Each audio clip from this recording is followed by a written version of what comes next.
Hello, everyone, and welcome to the new edition of the POC Q&A. This is March 2nd. We have another set of questions that we're going to be answering, and we have another set of people that are going to be answering them. Today, we have a couple from the UK, and we can start with the introductions right away. Sure, yeah. I'm Aidan. I'm a POC for the UK. From Berkshire, which is in the south of the UK. And I'm Tom. I'm POC from the UK as well. I'm from Hull, pretty much. I'm Sue. I'm one of the POCs for Spain, but I'm originally from the UK. And I'm not from UK. I'm Sasha. I'm from Slovenia. Everybody already knows me from these hangouts. Always the one to talk a lot. All right. Well, today we're going to have first a short and quick news or update. We have a new TVP magazine out. It's number 7. It's a huge issue. It's a really great effort by the guys, Tio and all the rest. Thumbs up. There's some good stuff on automation, on abundance, on space, and a whole bunch of other interesting stuff, so do check it out. We're going to link it down in the description. Alright, I guess we can go to our business. And we've gotten about 30 questions this week, and a lot of the questions are very good, and we don't have the time to answer all of them. So what we're going to do is we're going to take some of the questions that we didn't answer and put them in the new moderator so you can vote for them in next month. And start it off with number 1. The question is, Jacque says that the Earth has abundant resources and there will be no scarcity if used according to the plan. How much did he investigate to make such a statement, and is this supported by reliable data, since success and failure depends on this? This is from Michael in Germany. And to start it off from myself, I think that it's pretty hard to expect that one single person can do the inventory of the world resources accurately.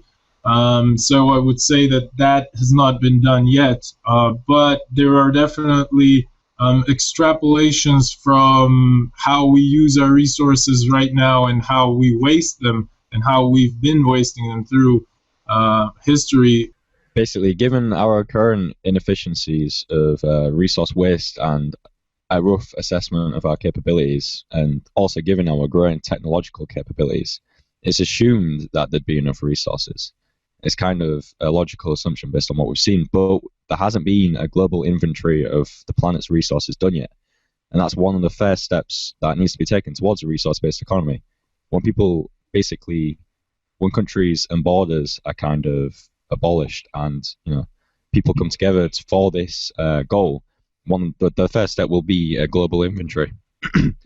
Because we can only really create a resource-based economy based on the carrying capacity of Earth. I think if it turns out that there's a certain material that just really is scarce on Earth and there's not much for it, then you design the culture so that it doesn't use that resource like where it doesn't need to, and if it does need to use that resource for some reason, then you create scientific labs to go and create alternative resources, because you don't actually want a resource, you want the properties of the resource. So there's come together and kind of live together because they share the values, but they're living within a different environment and their values will undergo change in that environment. So there's room for, I think, Amish to live within an RBE. They don't have to live outside of it.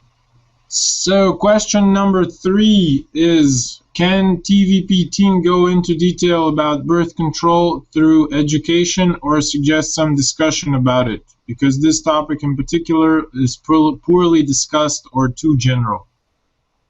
This is from Ignacio in Santiago. What I'd say is that the education kind of covers a number of different areas. So we've got an image that will hopefully be in the link below.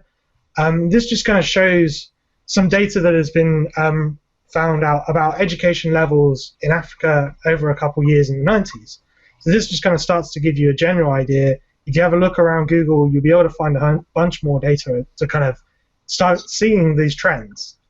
So what education can actually do is, the first is birth control technologies.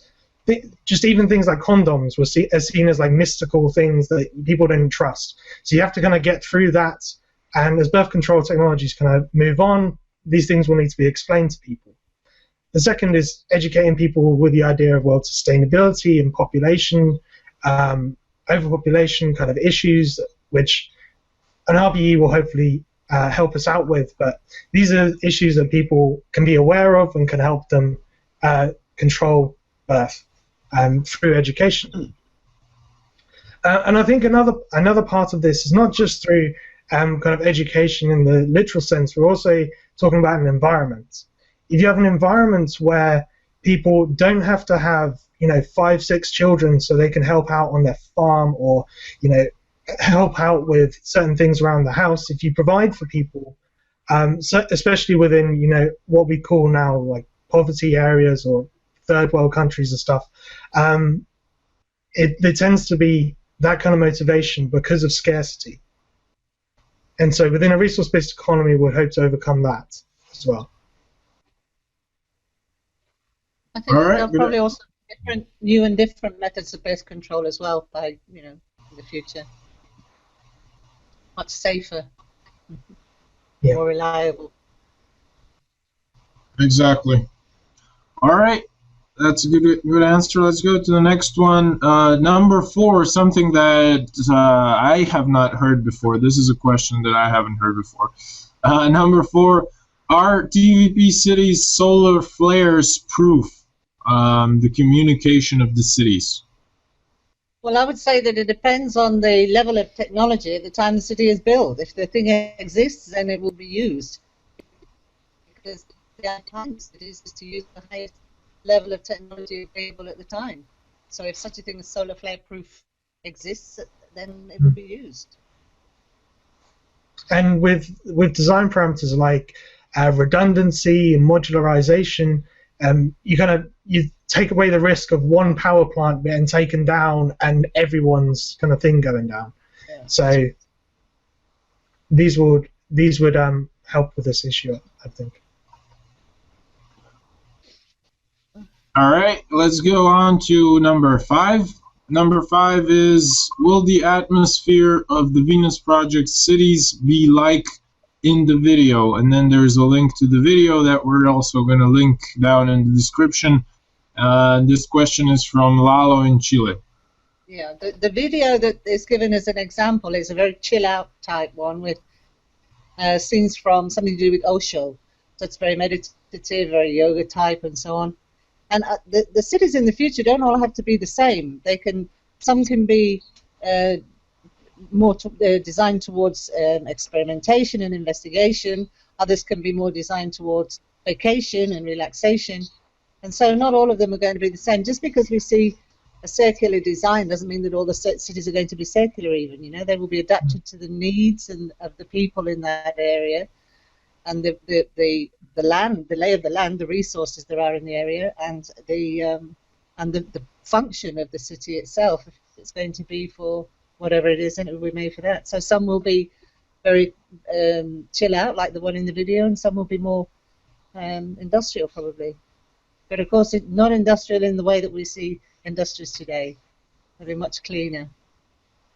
Oh, come on, we're going to miss all the dirty chimneys and whatnot. All right, next one is number 6. The question is there some insurmountable cultural barrier or other issues also related to the anthropological science between TVP and the supposed quote-unquote backward cultures such as Native American and other tribes? This is from Ignacio in Santiago. The short answer is no, there isn't. There's no reason why these different cultures couldn't coexist on the planet. There is plenty of room. And so, yeah, the answer is no. Number 7. Jacque said personal names don't mean anything today, so in the resource-based economy, people's names will tell us exactly their range of performance, what they're interested in, and the contribution to society. My question is, what names will small children have? This is from Sam in Triest. I'd like to start by saying it isn't necessary that children also follow this design. They should only do so if it shows practical advantages. So children may be named as people are today, or a mix between non-information and information-based names. For example, my name's Tom, and that's a non-information-based name, really.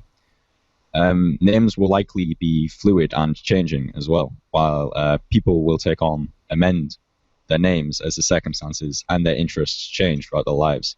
So overall, this model of naming is suggested by Jacque as a way of conveying information through a name, but it's not necessarily enforced. It's not like the future in a Venus Project cities will be, oh, this is how we name people now.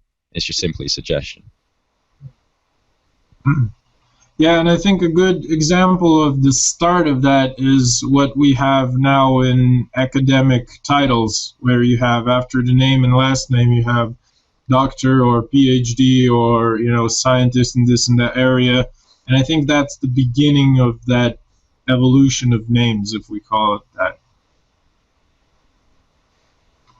Right, next one is number 8. If I had the resources / money to build one of your circular cities, what would be the plan of action? This is from Glamfish, Sweden. Sure, so this is a question we get fairly regularly. The first thing to do would be to create some sort of proposal, really outlining what you can contribute, what is still needed, and really just kind of outlining the project, what you can contribute as much as possible. I would suggest maybe get in contact with your local POC to help you kind of come together with this proposal. Once you've got a proposal, the next plan would be to email meadows@thevenusproject.com, which is straight into Roxanne. And I just think the last thing that I would say is to remember that it's more than just money and land that is needed to build a circular city. It needs to be in conjunction probably with the authorities in the state or the country that is nearby. You need the people resources. There's a whole bunch more things than just money and land. Yeah, very good points. Next one is number 9. Says, what makes Jacque so certain that the perfect way of life is enough to prevent people from simply breaking the rules for the thrill of it? In his new world order, personal life or freedom of individuality will be gone. What if some just get fed up? Okay, well, actually, Jacque doesn't say that an RV will be perfect, just that it's a much better system than we have now. So nobody's proposing a perfect system. And the idea of freedom of individuality isn't even a reality today, because it doesn't matter how you dress or how you decorate your house or the car you drive or where you go on holidays. You're still limited by your purchasing power and whatever the products are that are available to you. In a resource-based economy, there'll be so many more opportunities to do things that are out of our reach today, that our lives will be very much more enriched. And personal life choices will have a much broader range of possibilities too. So you're not going to have to go to school like today and learn a load of information that you're never going to use again. In a resource-based economy, the kids will be encouraged to follow what they're really interested in, their passion. They will get a much wider education, but they'll be encouraged to follow their passion. So they're going to be doing things that they want to do. How are they going to get fed up with that? Tell me. In terms of... Sorry, Tom. I was going to say, in terms of breaking the rules for the thrill of it, well, there wouldn't necessarily be any rules or establishment in a resource-based economy. Like today, a lot of people break the rules for the thrill of it, and I certainly used to as well. But the difference in education and the difference in the environment that these people grow up in will almost definitely result in them not feeling need to do this. Like, instead of breaking the rules for the thrill of it, how about travel around the world for the thrill of it? How about go anywhere and do anything that's within your capabilities? because and just for free. Like, people who live in this system will likely become to respect the system because it provides for them. Yeah. And like, I can't see someone getting fed up when the potential is so much in a resource-based economy, when someone can just follow the dreams pretty much to the limits. There is likely going to be problems, and there's going to be things that people go, oh, this should be like that. But the idea with a resource-based economy is that it's upgradable. It's designed to be upgradable. So if there's problems and new things occur, then it can change, and it can move with the problems that are occurring. We won't have to sit around and wait for a bunch of politicians to screw it up even more. We'll get on and get it fixed. Exactly. Yeah, that's a very good point. All right, next one, and the last one is the hardest one of all. So we're all going to answer it. Number 10. POCs, what resource-based economy concept did you struggle with the most, or continue to struggle with today, and how have you overcome it, if you have? I'm looking for specific examples of the process you went through to understand, not just the general, I educated myself. This is from Lisa in Philadelphia. Yes. So I guess for me, one of the big aspects that I kind of initially struggled with was the understanding of human behavior. And I'm sorry to say, but I did educate myself. What I did really was to read a whole bunch of books, most of which are on the recommended reading on the venusproject.com.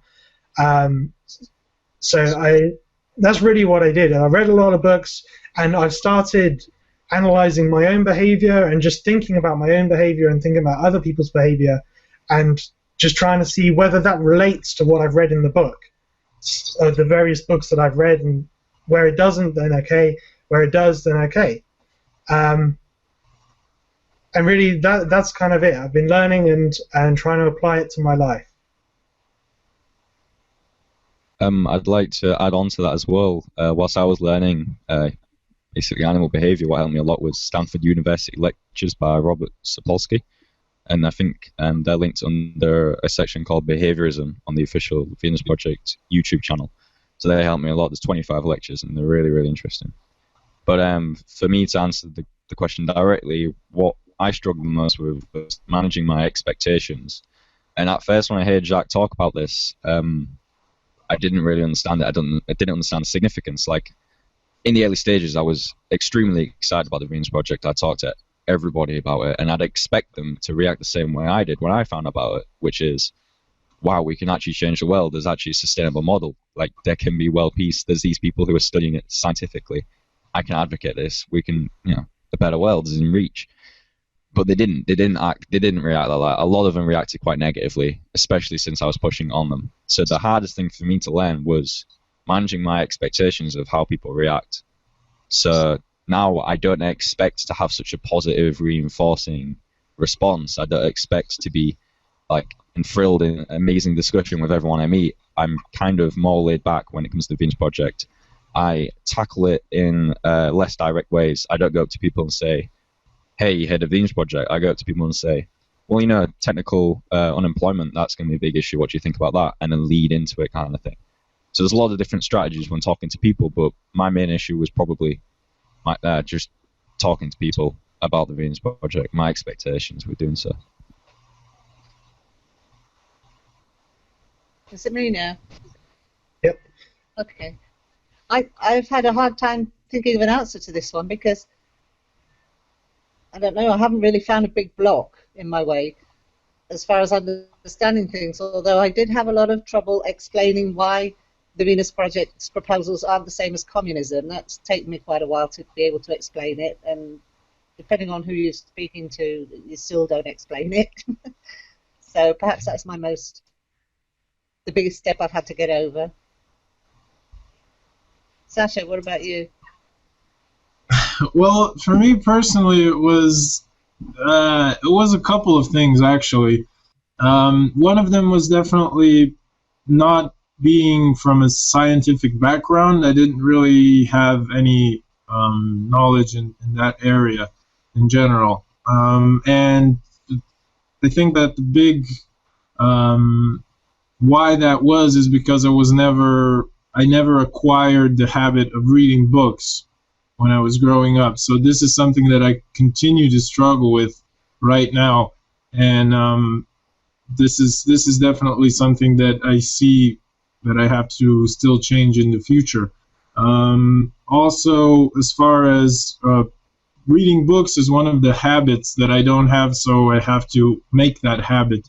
And I think the biggest challenge for me was making some new habits and breaking the old habits. I think that was very challenging.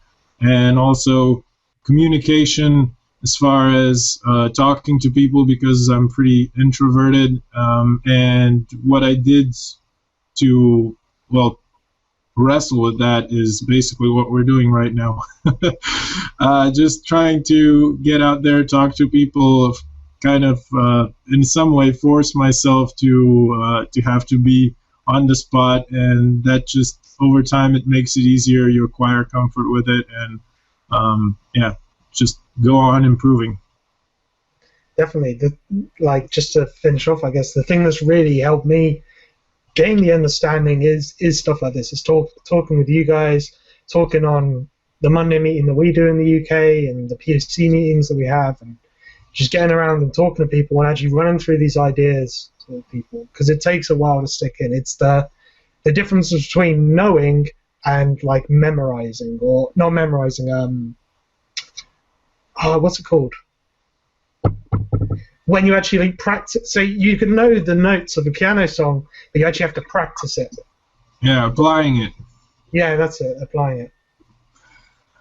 Well, all right, that's all we have time for this month. I wanted to say that since there was so many questions, and obviously we as POCs don't really have the answers to all of your questions, because some are pretty specifically directed at Jacque or Roxanne. We forward some of these questions and we haven't gotten the answers yet, so hopefully until the next month we're going to have some more good answers for you for those questions. So do stick around for next month. We will be also here in the description, there's going to be a link to the new moderator where you can vote up the existing questions or you can add your own. And hopefully we'll see you next month, which is going to be the Sunday of April 6th. And until then, we say goodbye. Bye. Cheers. Bye.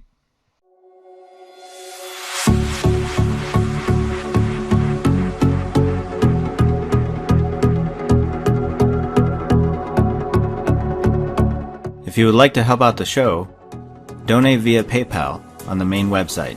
Head to thevenusproject.com, click Donate, TVP Education, click on PayPal, and enter your information. Thank you for your support.